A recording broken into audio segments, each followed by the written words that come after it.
Quando Jesus veio ao mundo, ele encontrou um ambiente histórico-cultural totalmente preparado para a sua chegada. O apóstolo Paulo percebeu isso e disse que Jesus veio ao mundo na plenitude dos tempos. Isso quer dizer um momento ideal, um momento esperado, um momento programado pelo próprio Deus. Deus preparou pelo menos 3 civilizações para a chegada do Messias: os gregos, os romanos e os judeus. Roma influenciou especialmente na questão política, os gregos na questão intelectual e os judeus na religiosidade. O primeiro século da era cristã é conhecido como período apostólico. Isso porque os apóstolos ainda estavam vivos e batalharam com toda a sua força pela verdade do Evangelho. Paulo e os outros apóstolos convocam a igreja para batalhar pela fé que foi entregue aos santos e a manter intacto o conteúdo do Evangelho.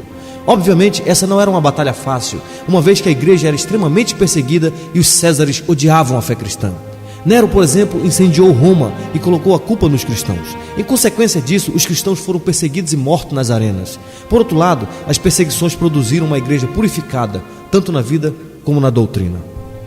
Durante o período que se seguiu à era apostólica, a igreja esteve sob a espada da perseguição romana. Um nobre exército de mártires partiu para a eternidade sob os rigores da espada, das feras e das ardentes fogueiras. Somente os que realmente eram convertidos se dispunham a pagar tamanho preço pela verdade do Evangelho. Mas mesmo assim, em meio a tantas perseguições, os cristãos aumentaram em número e alcançaram quase metade do Império Romano. Foi um período heróico para a igreja, uma vez que mesmo em meio a circunstâncias adversas, os cristãos viviam o Evangelho e testemunhavam a sua fé. Graças à bravura e à coragem dos pais da igreja, as heresias foram combatidas, o que possibilitou o surgimento da ortodoxia cristã. No entanto, algo aconteceu que mudou para sempre a ética e a teologia da igreja apostólica.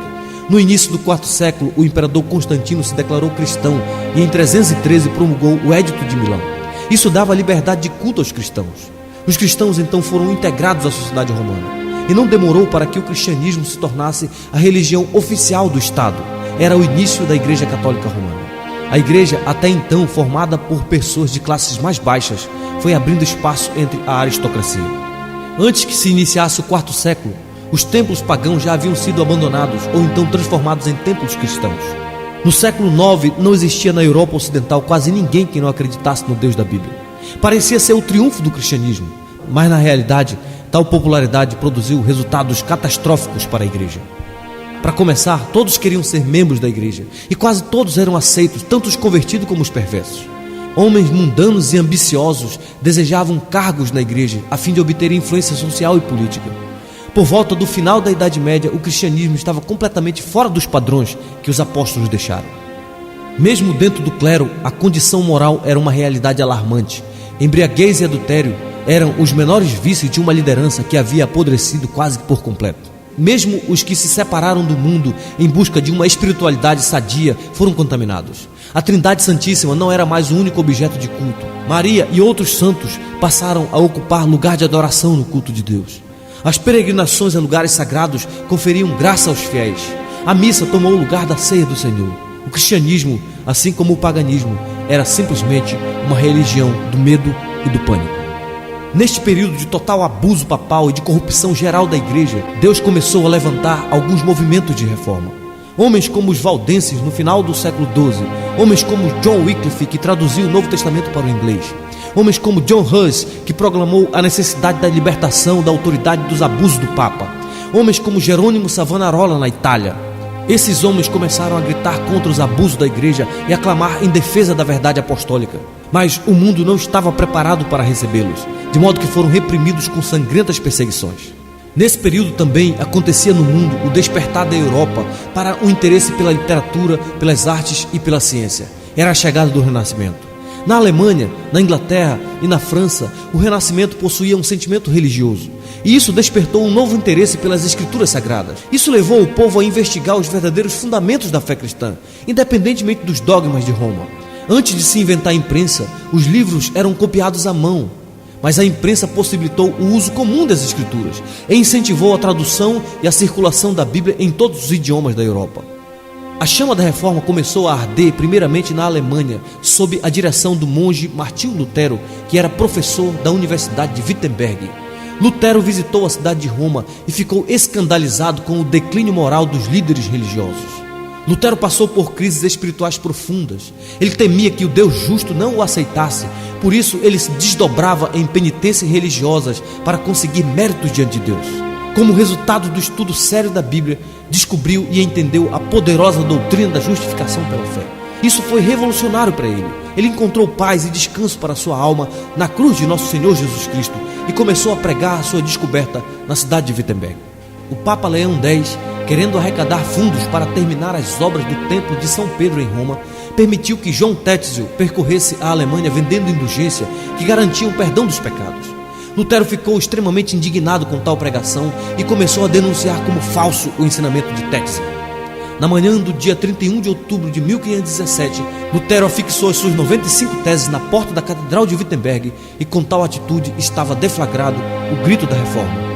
Seus ensinos foram condenados e no mês de junho de 1520, Lutero foi excomungado pelo Papa Leão X. No dia 17 de abril de 1521, Lutero compareceu à Dieta de Worms. Ali Lutero reafirmou a sua fé no Evangelho Apostólico. E quando foi obrigado a renunciar a seus ensinamentos, Lutero respondeu: é impossível retratar-me, a não ser que me provem que estou laborando em erro, pelo testemunho das Escrituras ou pela razão evidente. Não posso confiar nas decisões dos concílios e dos papas, pois é evidente que eles não somente têm errado, mas se têm contradito uns aos outros. Minha consciência está alicerçada na palavra de Deus e não é seguro nem honesto agir contra a consciência de alguém. Assim, que Deus me ajude. Lutero traduziu o Novo Testamento para a língua alemã e faleceu em 18 de fevereiro de 1546, aos 63 anos de idade. Mas antes de falecer, ele tinha mudado a história. A segunda expressão histórica do protestantismo ficou conhecida como movimento reformado. Esse movimento surgiu especialmente na Suíça. Seus primeiros líderes foram Ulrico Zwingli e João Calvino. No ano de 1522, Zwingli rompeu definitivamente com Roma e tornou-se afamado pregador do verdadeiro evangelho. Zwingli questionou os rituais e as práticas católicas, tais como o jejum da quaresma e o celibato clerical. Casou-se publicamente e em 1525 as missas foram abolidas em Zurique e passou-se a celebrar a ceia do Senhor, mas Zwingli morreu prematuramente. Mas apesar da morte precoce de Zwingli, o movimento reformado continuou sua marcha com o jovem João Calvino. Calvino era francês e converteu-se provavelmente em 1533 e já em 1536 publicou a sua obra mais importante, Instituição da Religião Cristã, ou As Institutas de Calvino. De caminho para Estrasburgo, Calvino teve que fazer um longo desvio passando por Genebra, na Suíça. Essa cidade havia abraçado o protestantismo reformado há apenas 2 meses sob a liderança de Guilherme Farel. Quando Farel soube que Calvino estava na cidade, imediatamente o procurou e implorou que ficasse em Genebra e ajudasse na obra da reforma. Porém, Calvino resistiu a todas as propostas de Farel. Quase em desespero, Farel lhe disse: eu declaro em nome de Deus que se você não nos auxiliar nessa obra do Senhor, o Senhor irá puni-lo por seguir o seu interesse em vez de seguir esse chamado. Calvino ficou extremamente comovido com a ameaça do juízo de Deus e, em obediência ao Senhor, concordou em trabalhar com Farel na difícil tarefa de reformar a cidade de Genebra. Por suas fortes convicções, Calvino se recusou a dar a ceia aos libertinos e, devido a estes e outros conflitos com os magistrados de Genebra, eles foram expulsos da cidade em 1538. A cidade de Genebra entrou em colapso e os magistrados entenderam que precisavam do jovem reformador.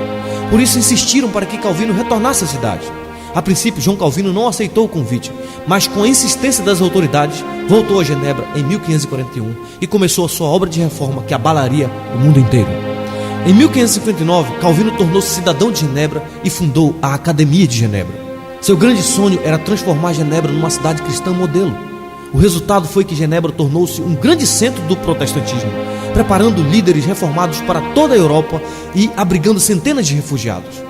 Calvino entendia que o evangelho não é uma doutrina de língua, mas de vida. Por isso, o calvinismo veio a ser o mais completo sistema teológico protestante, tendo por princípio básico a soberania de Deus e suas implicações em todas as áreas da vida humana.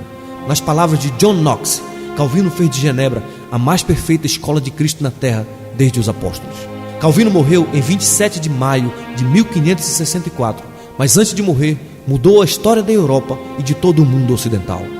Nesse período, a reforma ainda não havia chegado na Inglaterra, e quem deu o passo decisivo foi o rei Henrique VIII. Henrique VIII era casado com a princesa espanhola Catarina de Aragão. Catarina não conseguiu dar-lhe um filho varão, e isso começou a preocupar os estadistas ingleses. Henrique pediu ao Papa Clemente VII que anulasse o seu casamento para que pudesse casar-se com Ana Bolena, mas por razões políticas o Papa negou. O rei então rompeu relações com o Papa e em 1534 o parlamento aprovou o chamado Ato de Supremacia e o rei foi declarado protetor e chefe supremo da Igreja da Inglaterra. Após sua morte, Henrique VIII foi sucedido por seu filho Eduardo VI. Os tutores do jovem aproveitaram para implantar a reforma na Inglaterra e puseram fim às perseguições contra os protestantes. Mas Eduardo era doentio e morreu ainda jovem, sendo sucedido por sua irmã Maria Tudor. Maria era filha de Catarina de Aragão e era uma mulher terrível, tão mal que ficou conhecida como a Sanguinária. Fez de tudo para restabelecer o catolicismo na Inglaterra. Perseguiu os líderes protestantes e em seu governo mais de 300 protestantes sofreram martírio. Os reformados foram expulsos da Inglaterra e muitos se refugiaram em Genebra, Estrasburgo e outras cidades protestantes onde tiveram um contato mais sólido com a teologia calvinista. Na providência de Deus, a Sanguinária morreu e logo subiu ao trono sua irmã Elizabeth I, filha de Ana Bolena. Foi nessa época que a Inglaterra tornou-se definitivamente protestante. Mas o movimento de reforma na Inglaterra cresceu graças aos esforços dos chamados puritanos. Por terem verdadeiramente conhecido a teologia reformada, os puritanos queriam libertar a igreja das superstições papistas. Defendiam uma teologia verdadeiramente apostólica e um governo de igreja verdadeiramente bíblico. Buscavam uma disciplina rígida e uma vida de santidade diante de Deus. Naquela época, os puritanos levavam tão a sério a leitura da palavra que a Inglaterra ficou conhecida como o povo da Bíblia. O alvo dos puritanos era colocar a Bíblia como a única regra de fé e prática. Segundo eles, tudo o que as comunidades precisavam era de um pregador zeloso pela palavra de Deus e nada mais. Por suas fortes convicções, os puritanos foram reprimidos na Inglaterra e muitos deles foram para a América do Norte, onde iniciaram a história da nação americana. Foi na época dos puritanos que foi convocada a famosa Assembleia de Westminster, de 1643 a 1649. Essa célebre Assembleia elaborou uma série de documentos calvinistas para a Igreja da Inglaterra. Dentre esses documentos temos a Confissão de Fé de Westminster, o Diretório de Culto, o Catecismo Maior e o Breve Catecismo de Westminster. Igrejas reformadas do mundo inteiro, inclusive a Igreja Presbiteriana do Brasil, até hoje adotam esses documentos como expressão da sua fé. No início do século XVII, surgiu uma forte controvérsia por causa dos discípulos de um homem chamado Tiago Armínio, que afirmava que o homem pode cooperar com Deus na obra da salvação. Para resolver essa controvérsia, convocou-se então o Sínodo de Dort, na Holanda, que rejeitou as ideias de Armínio e afirmou os chamados 5 pontos do calvinismo, que são eles: total depravação, incondicional eleição, limitada expiação, graça irresistível e perseverança dos santos. Aquilo que os nossos pais pregaram e viveram estava alicerçado em alguns fundamentos.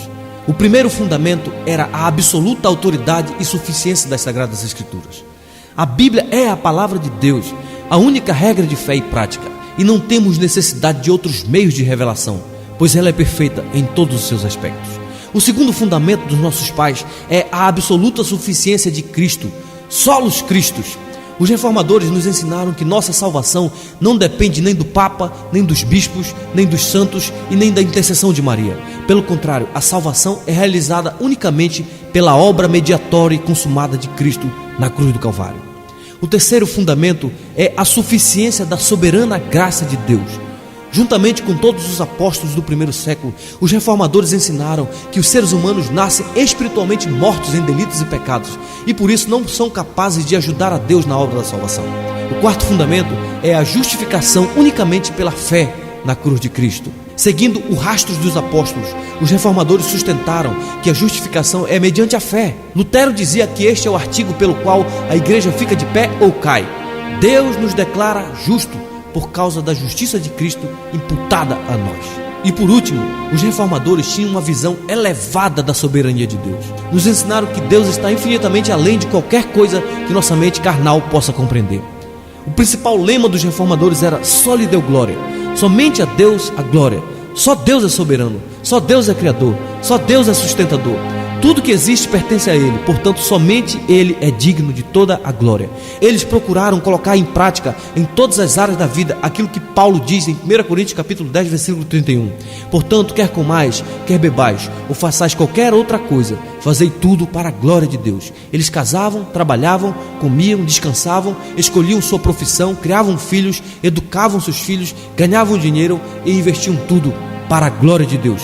Eram práticos e dinâmicos. Fundaram universidades, criaram escolas e cultivaram um forte espírito missionário. Que Deus levante homens e mulheres de vigor e de coragem para abraçarmos a causa do reino de Deus na terra, aqui e agora, em nossa geração.